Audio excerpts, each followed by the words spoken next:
처음에 왜 멀쩡한 회사를 관두고 문재인 후보와 함께 한 거예요? 대통령과? 대통령 될 줄 알고? 저는 제가 다녔던 KBS라는 회사가 그렇게 좋은 곳이었다는 걸 나가고 나서 한 2달쯤 지났는데 파천교를 건너다 보면 영등포 쪽에서 여의도 쪽으로 오다 보면 KBS 그 건물이 크게 보이더라고요. 그걸 보는 순간 되게 큰 회사였구나. 내가 저길 왜 나왔을까.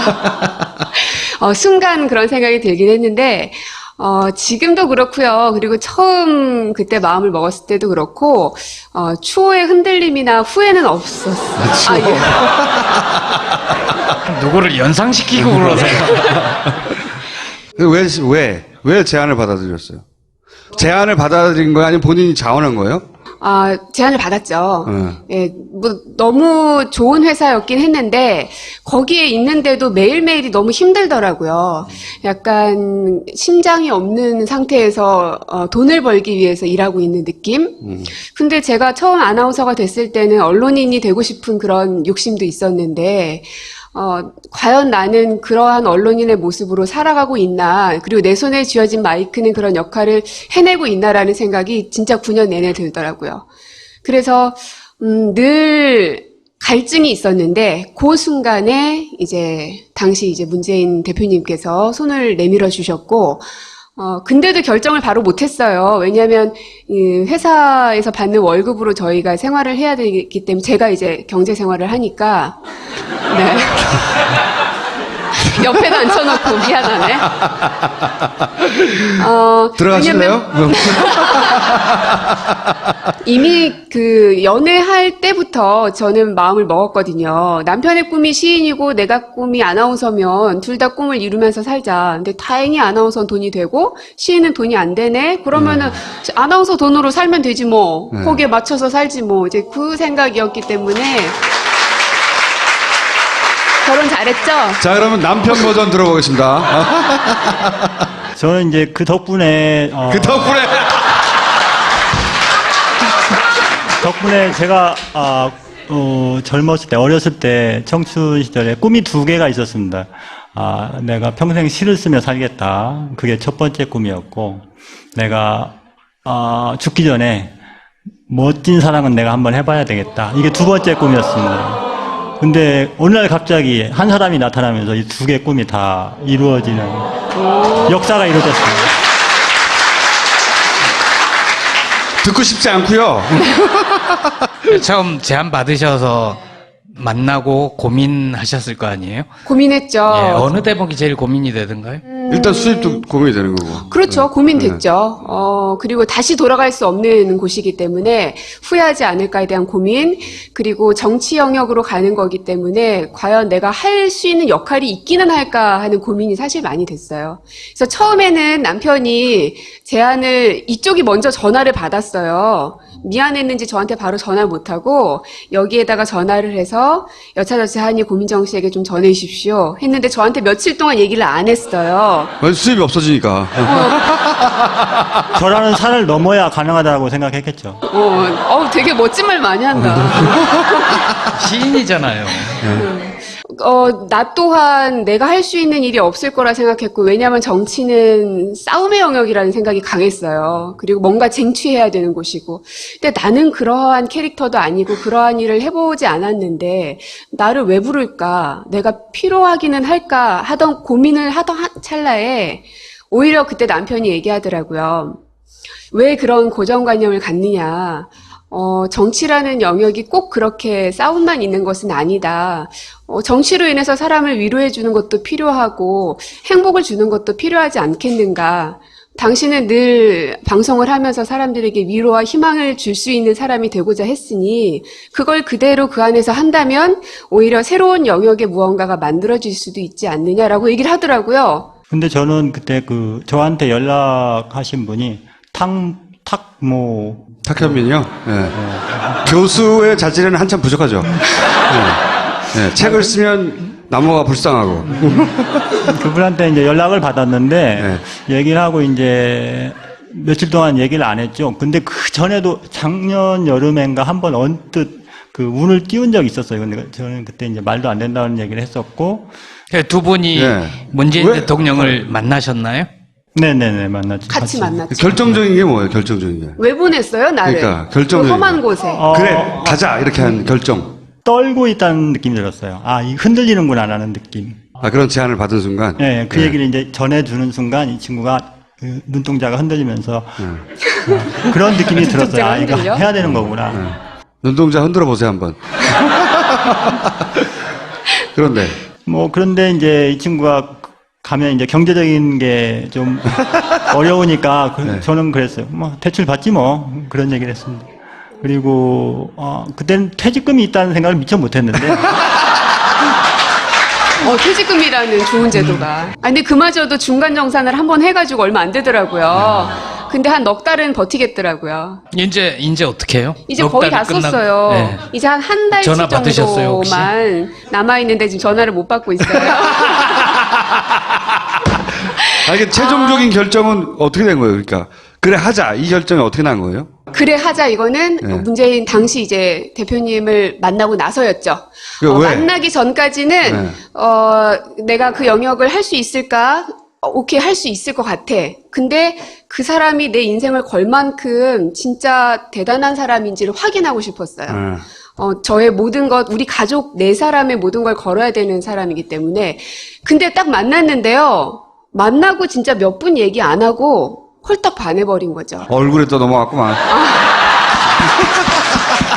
얼굴 하나 하고 끔뻑. 얘기를 한 2시간 정도 밥을 먹으면서 이야기를 나눴는데 처음엔 바쁜 분이니까 할 말만 하고 한 30분 안에 일어나실 거라고 생각을 했거든요. 저도 그렇게 생각했어요. 근데 한 2시간을 계속 얘기를 하시더라고요. 그때 참 고마웠고, 그리고 자리 약속을 안 하시더라고요. 내가 당신이 나의 손을 잡아주면 어떤 자리를 주겠다. 거기에 많이 당했어요 사람들이. 거기에 또 감동을 하게 되더라고요. 자리를 안 줘서. 만약에 자리를 저에게 약속을 했더라면 되게 실망했을 것 같아요. 저는 시인을 선택한 여자잖아요. 그러니까 그만큼 돈이라는 것과 거리가 먼 사람이죠. 돈은 안 밝혀도 명예와 권력을 밝힐 수는 있잖아요. 권력은 아니고 명예. 얼굴을 밝힐 수도 있죠 얼굴. 얼굴, 그렇죠. 저는, 부인을 못하겠네. 그러니까 남편분을 그러면 당시 문재인 후보의 어떤 말이 넘어간 거예요? 같이 넘어간 거 아니에요 지금? 대부분의 그 정치인들은 약간 그 드센 기와 어떤 권위와 이런 것들이 많이 느낄 수 있는데 그분은 전혀 그렇지 않으셨어요. 그래서 그게 참 좋았고. 진짜 존경할 만한 어른이라는 생각이 참 많이 들더라고요. 정치인을 떠나서 대통령을 떠나서 이런 사람이 대한민국에 있다니 그리고 이런 사람을 내가 만날 수 있다니 그것만으로도 참 흥분됐던 순간이었던 것 같아요. 오늘 계속 TV조선 분위기로 갑시다. 혹시 안철수 후보가 이렇게 치고 올라오고 양강구도가 되는 그 언저리에는 어떤 심정 혹은 뭐 후보의 변화 혹은 뭐 그런 걸 읽을 수 있었어요? 그때가 딱 경선 끝나자마자였거든요. 저뿐 아니라 이제 캠프에 있는 많은 사람들이 당황했잖아. 되게 조바심 냈었어요. 그렇죠. 그러면서 나중에서야 어떤 어른이 그러더라고요. 고민정 씨 그때 엄청 긴장했지? 그래서 어떻게 알았어요? 그랬더니 평상시에는 SNS에 하루에 하나 올릴까 말까 하더니 그날은 막 10대 개씩 계속 올리더라는 거예요. 저도 급했던 거죠. 빨리 이 사람을 더 알려야 되고 빨리 지지해달라고 사람들을 체근을 하고 싶고 저뿐 아니라 모두가 그랬는데 그때 유일하게 묵묵하게 그냥 한 길을 갔던 거는 후보 본인 한 사람이었던 것 같아요. 그 양반은 그런 일을 많이 겪었기 때문에요. 아니 근데 그게 되게 듬직했어요. 이 사람은 믿어도 되겠구나 하는 마음. 오히려 본인이 흔들릴 줄 알았는데 흔들리는 주위에 있는 모두를 다 끌고 가시더라고요. 사람이 좀 둔해요. 유세를 같이 해본 분 중에 누가 제일 잘하던가요? 저는 박주민 의원이 그 전에 이제 화면으로 봤을 때의 이미지와 너무 다르더라고요. 말을 너무 잘하세요. 그 전에는 좀 찌질해 보였나요? 평상시 말도 좀 천천히 어눌하게 해요. 물론 무대에서도 잘하지만, 근데 그 양반의 진가는 법정에서 저희가 국민참여재판을 했거든요. 제가 깜짝 놀란 게 그때 너무 잘하는 거예요. 갑자기 영화에 나오는 우리가 엄청나게 반전을 일으키는 변호사들 있잖아요. 조곤조곤 얘기하다가 막 목소리가 높아지기 시작하면서 막. 그래서 저 사람이 나중에 훌륭한 사람이 될지도 모른다. 관계를 잘 만들어야겠다. 그러니까요. 네. 아니 이게 좌중을 압도하는 그게 있어요. 할 줄 아세요. 네, 조곤조곤 하다가 목소리 확 높아지고 자기 스스로 흥분해가지고 흥분했는데도 말은 주어 수로가 딱딱 맞아요. 그러니까 이번에 사실 투표율이 80%가 넘으면 뭐 공약 하나 거셨거든요. 입수하신다고. 홍제천에 들어가겠다고 그랬었죠. 예. 아, 그걸 보고 싶었는데. 근데 이제 뭐 그런 공약에 넘어가지는 않죠, 사람들이. 그게 뭐라고 저거. 그냥 빠져도 돼요. 자, 그러면 앞으로 먹고 살 그 방법이 없는 거네요, 현재? 뭐 어떻게든 되겠죠. 뭐 하늘이 무너져도 솟아날 구멍은 있고, 그리고 뭐 저도 이제 글 쓰기도 하고, 이 사람도 글 쓰고, 또 뭐 강의를 할 수도 있고, 또 방송을 다시 할 수도 있고요. 국민의당은 앞으로 어떻게 합니까? 네? 제가 갑자기 이런 질문을 드리는 이유는 뭐냐면, 혹시 정치 일반에도 관심이 있나? 판세를 읽고, 정치인들 어떻게 행동할 것인지, 관심이 없으면 관심이 없다고 해도 되는데. 국민의당은 어떻게 될 것인가? 예, 본인이 보기에, 꼭 국민의당이 아니어도 뭐 다른 당을 물어볼 수도 있는데, 네. 그냥 예를 들어서 물어본 거예요. 이번에 사실 가장 큰 타격을 받은 곳이 그곳이죠. 왜냐하면 호남에서 거의 더블 스코어 이상으로 민주당이 승리를 했잖아요. 사실 초반에도 그렇고 중반 경선 때도 그렇고 늘 호남을 공을 들였던 이유가 과연 그 국민의당이 가지고 있는 그 영역을 민주당이 부서뜨릴 수 있을까? 그리고 문재인 후보가 가지고 있는 그 반문 정서, 호남에 흐르고 있는 그걸 깨뜨릴 수 있을까라는 걱정을 늘 많이 했고, 그래서 사모님이 호남으로 6개월 동안 계속 다니셨죠. 호남 바닥 민심을 보기 위해서. 하지만 그럼에도 불구하고 끝까지 안심할 수 없었던 게 봐야 아니까. 겉으로 말하는 것과 실제로 행동하는 건 다를 수 있으니까. 근데 저는 그 호남의 그 득표율을 보고 정말 너무 큰 감동이었고, 동시에, 그쪽 국민의당에서는 멘붕이겠구나, 라는 생각이 너무 많이 들었어요. 왜냐하면 어쨌든 기반이 호남인 곳이기 때문에.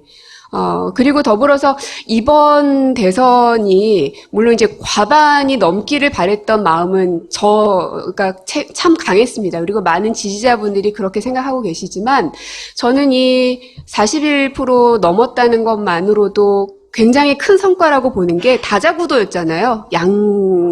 양자구도가 아니고.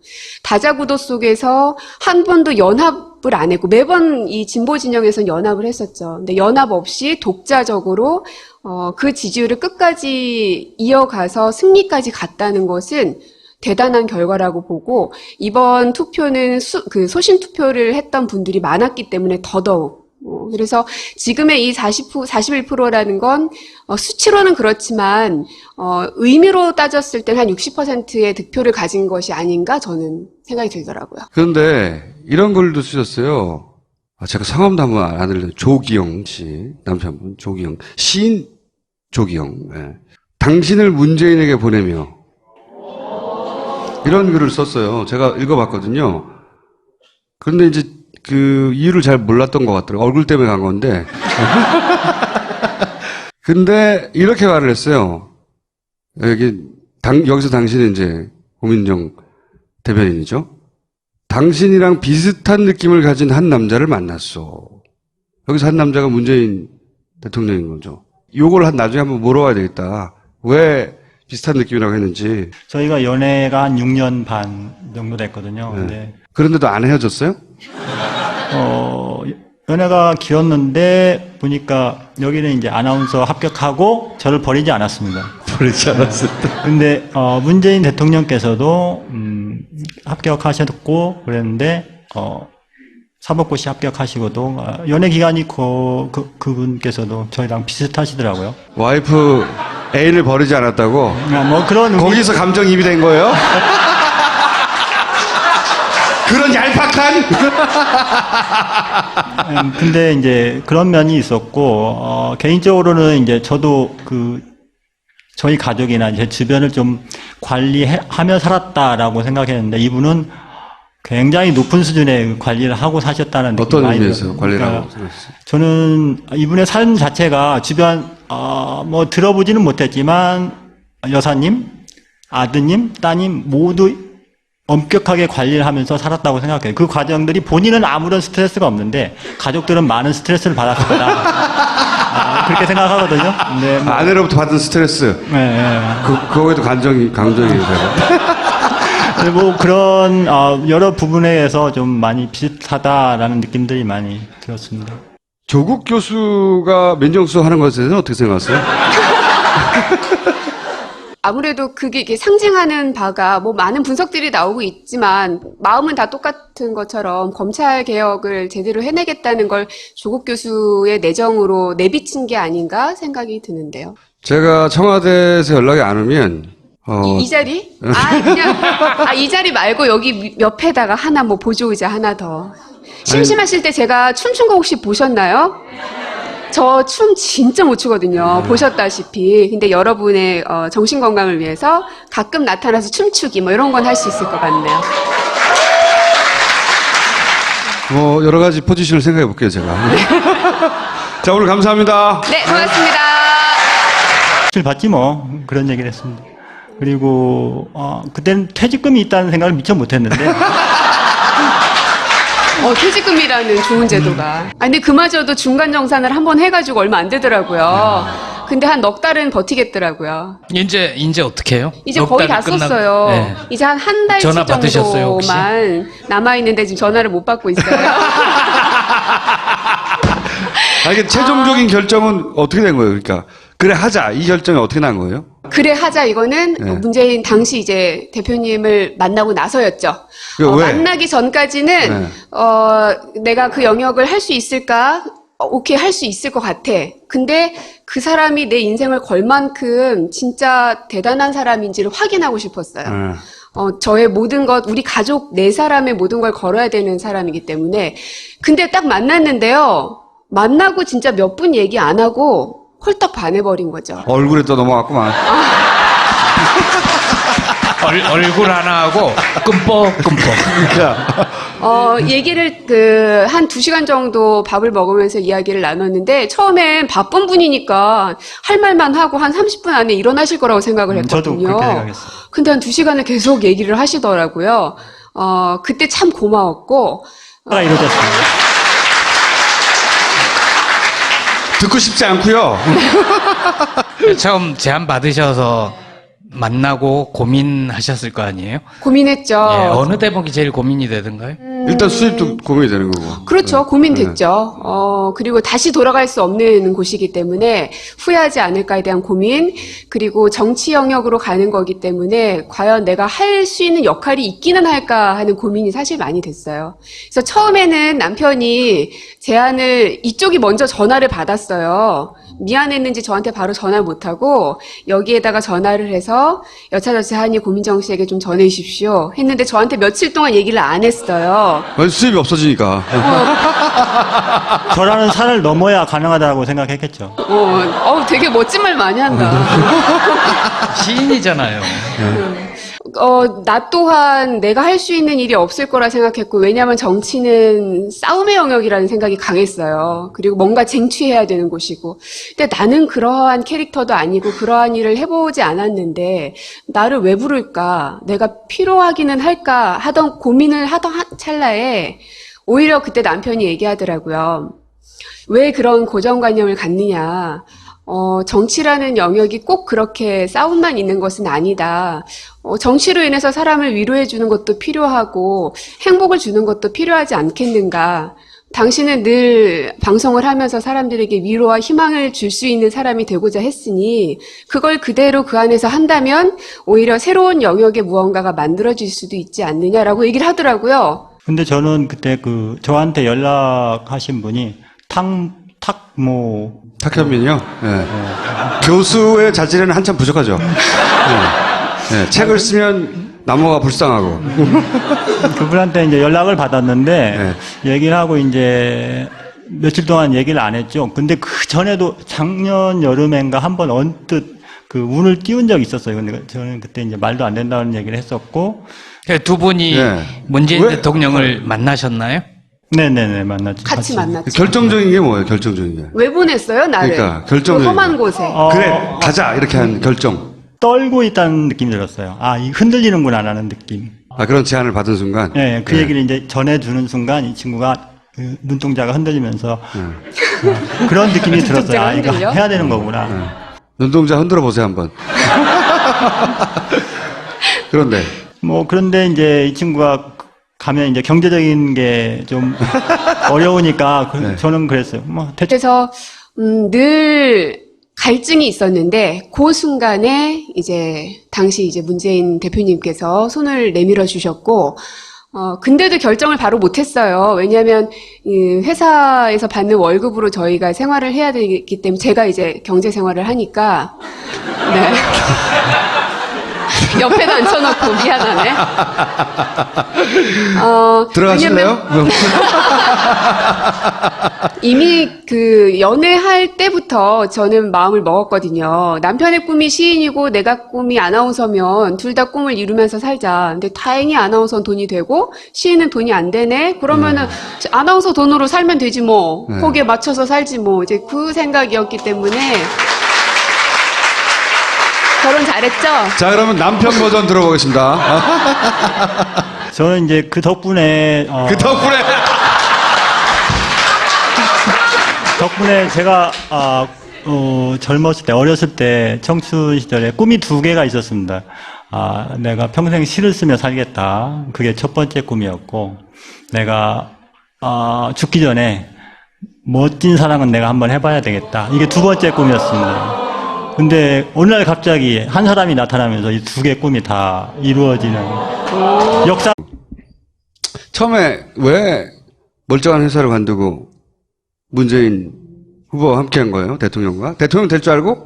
저는 제가 다녔던 KBS라는 회사가 그렇게 좋은 곳이었다는 걸 나가고 나서 한 2달쯤 지났는데 파천교를 건너다 보면 영등포 쪽에서 여의도 쪽으로 오다 보면 KBS 그 건물이 크게 보이더라고요. 그걸 보는 순간 되게 큰 회사였구나. 내가 저길 왜 나왔을까. 순간 그런 생각이 들긴 했는데 지금도 그렇고요. 그리고 처음 그때 마음을 먹었을 때도 그렇고 추호의 흔들림이나 후회는 없었어요. 예.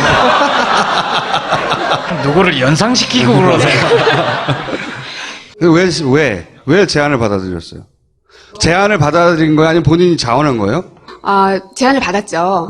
예, 너무 좋은 회사였긴 했는데, 거기에 있는데도 매일매일이 너무 힘들더라고요. 약간, 심장이 없는 상태에서, 돈을 벌기 위해서 일하고 있는 느낌?